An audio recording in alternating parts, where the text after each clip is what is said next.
Please welcome Bob Hartline, Chief Sustaining Engineer for Universal Orlando. Hi, good afternoon, everybody. Thanks for inviting me. My pleasure to be here. My name is Bob Hartline. I am the Chief Sustaining Controls Engineer. I'm a technical guy. I talk about control systems and how we make things move and lights flash and sound come out of things and that sort of thing in the parks. What I'm going to talk about today, if all this works, oh, they left it. Fancy, huh?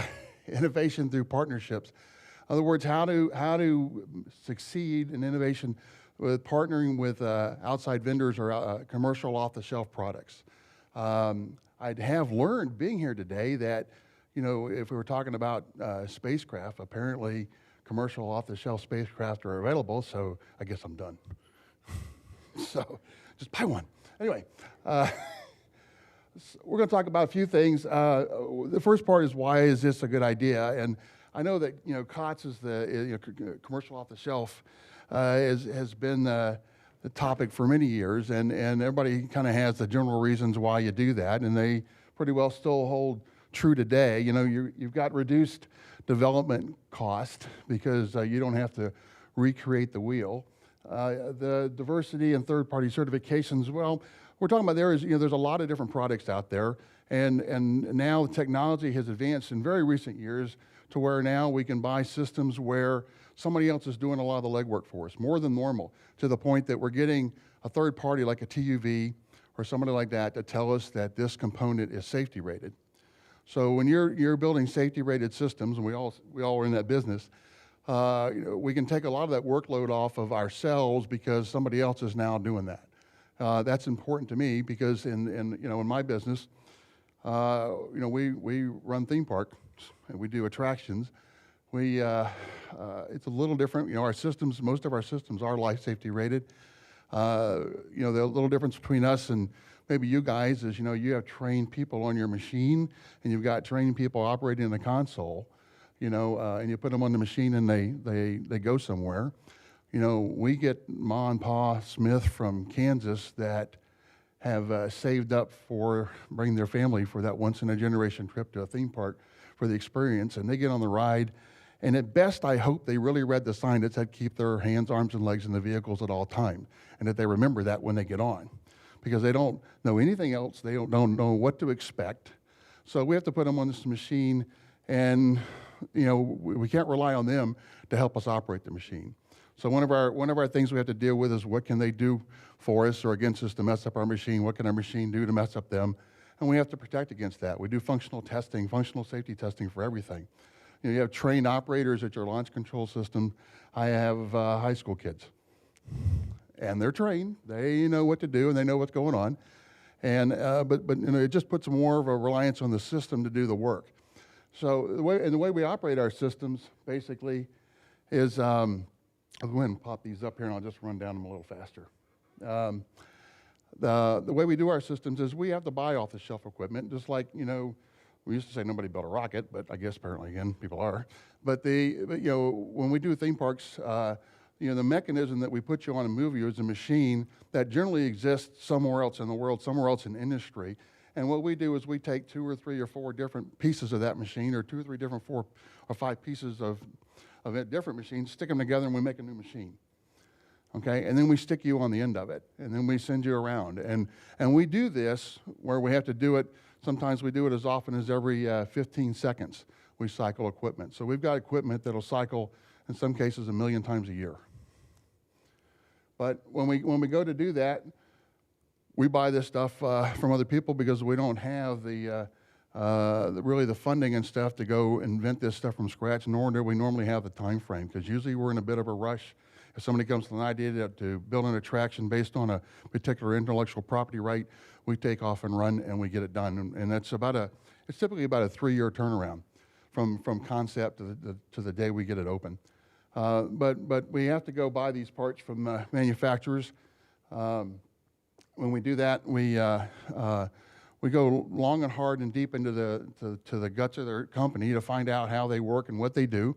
And what we learn of things like this is, manufacturers have better availability to parts. So when you have, you don't think about that normally, but when you have something like a tsunami hit Japan, and the only manufacturing facility, now you're down to one that makes a thin film capacitor or something like that, well, the guy that's buying 4 million of them a year is going to beat the pants off of you when he goes over and places his order compared to you wanting a couple dozen for something, or whatever the component may be. So they have that. Inventory and training and maintenance. When you go off the shelf with industrial products that are out there today, inventory now for standard products is held by distributors, as well as you can do consignment. You have factory stock and everything else. So you're not custom building a bunch of these things and putting them on your shelf and dealing with that cost. And as far as the training goes and maintenance cost, same way that you have factory training available on the items. And what we've learned over the time is as things have gotten better and technology has improved, we can take more things off the shelf and do more things with them, because now things have more connectivity. I can take this box and talk to that box and talk to this sensor, and I can exchange an awful lot of data. And I can get all the information I ever wanted to know and more, and I didn't have to invent a thing. So from the process, from the one box that takes off and does the operation over here, all the way over to the display screen over here that gives me, that's all off the shelf now. People are doing this in other industries, not just not just what we do, but pharmaceutical industries, petrochemical, all this stuff. They need all that same information.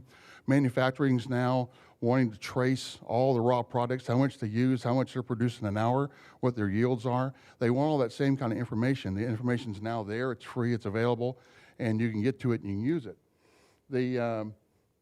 We have smart devices now which plug and play.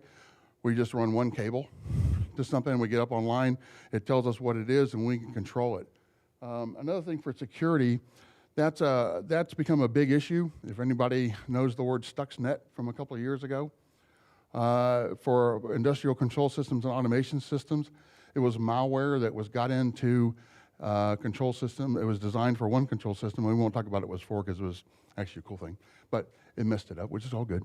But it brought to the attention of the hacker community, which after now, for the last couple of years of spending a lot of time researching that, we have learned that the hacker community is pretty diverse, but there's been brought to the attention that these machines that control things and make things happen, make things move, do not normally have any kind of protection on them, or really don't have a methodology protection, because that's not what they were designed to do. They were designed to turn things off and on and make things, control machinery. So hackers have now decided that this is the fun thing to do. It's a fun thing to take over a water treatment plant. It's a fun thing to take over the power grid. It's a fun thing to take over control of a roller coaster. It's a fun thing now to go down the street and change the readings on your power meter, because you now have a wireless power meter on your house, and you get an electric bill for $15,000 because somebody thought that was funny. These guys are hacking and doing everything. So we've learned that with a commercial off-the-shelf equipment, because of the common protocols, we can use that technology to protect itself a lot simpler than you could do if you had some proprietary protocols.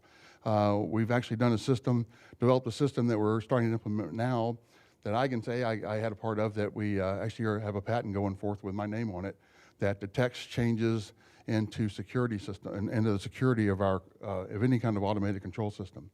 So we're getting there and making great headways. Things have changed dramatically in the last, I would say, 3 to 5 years, as far as the technology and what you can do with what you can buy off the shelf.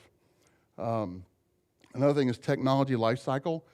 I'm sure you guys fight the same battles around here with obsolescence that we do. Over the years, we used to say things were good for 10 to 15, maybe 20 years on the outside. The life cycle now in technology from manufacturers is basically 3 to 6 years. And then in the next 10 years, they expect it to be 3 years, is about all you're going to get out of something, and all they expect that they'll support it. Look at Microsoft, obviously, and Windows operating systems. They always, the new answer is just go buy the new one. But sometimes if you've got a Windows 2000 machine and you want to put Windows 8 on it, now you got to go buy the new computer to go with it, right?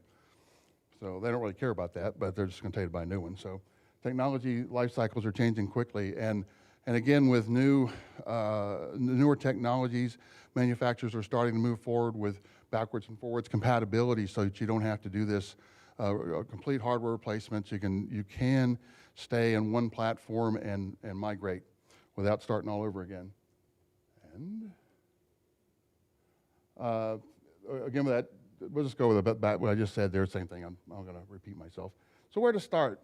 You got to determine your functionality requirements. Obviously, what you're going to build, whether it's safety and reliability, are always number one in my industry, and I'm sure the same thing for you. We have to, we run Central Florida theme parks last year according to the internet, because we don't release official numbers, but I'll say the internet, which would always be true.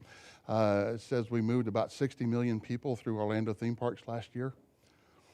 And that's an awful lot of people coming to ride rides and ride attractions and take that once in a lifetime experience, and they all want the difference experience, where they're over at Disney or they're seeing us or they're at SeaWorld. Those safety requirements that you're going to set forth, operational requirements, maintainability, you have to know what your baseline is for that. Your requirements for functional safety and certification are not going to change whether you do it yourself or whether you're going to go off the shelf or partially off the shelf. And to go examine similar applications in like industries. Whatever your process may be, there's a very good opportunity some piece of it is done in a similar fashion somewhere else, whether it be petrochemical or pharmaceutical or even the theme park industries. Jeff from Disney and I were commenting when we were touring some of the back areas here, that the back areas here look an awful lot like our back areas. A lot of similar equipment, a lot of types of things. We do in some cases, we do controlled explosions by dumping natural or LP gas inside of buildings. We do it every 30 seconds. We dump liquid nitrogen, we dump carbon dioxide, we dump high pressure steam, we dump large volumes of water. We have to monitor oxygen content in the buildings to make sure that people come out still breathing on the other side.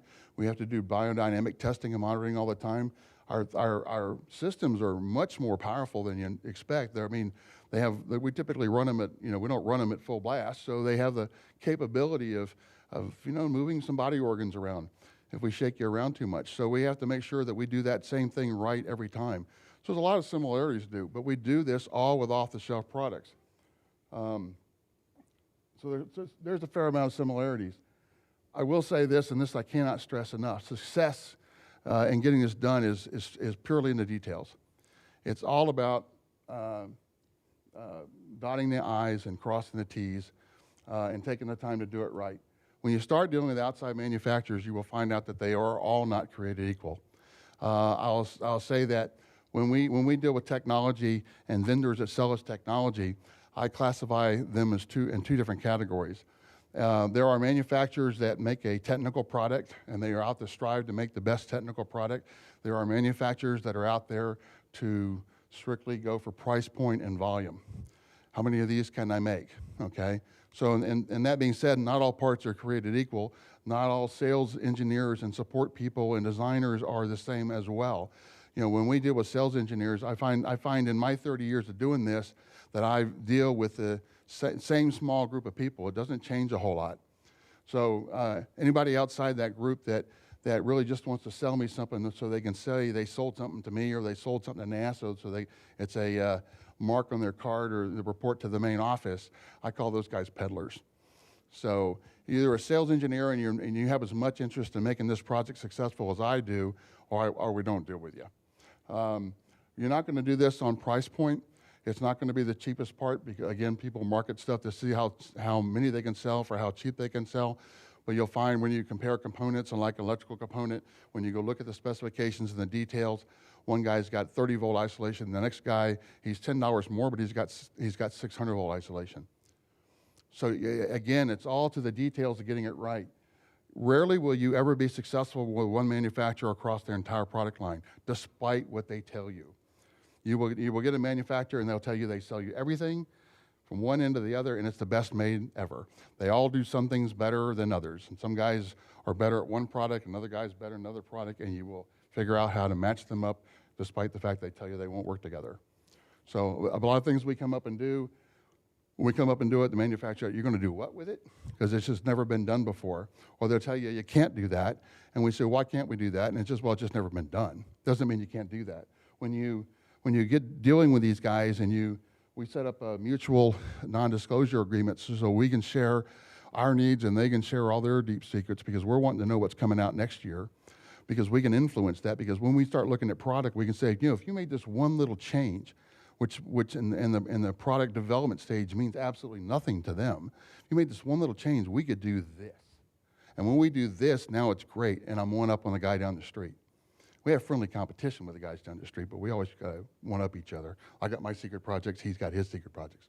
So anyway, do that. Audit processes and certifications of manufacturers to make sure that they're doing what they're telling you they're going to do, because not everybody's straight up on that either. I always tell you, it's listen to the words they use when they tell you, because it's the words they don't say is what they're not telling you the rest of the story. When they leave something out of a sentence, when you ask a question, you don't get the direct answer. You know, that's always a true sign of what they're up to. So I'm not a very trusting guy for vendors. I beat them all to death. So anyway, I appreciate you guys having us here, and I think that's it for now. Thank you.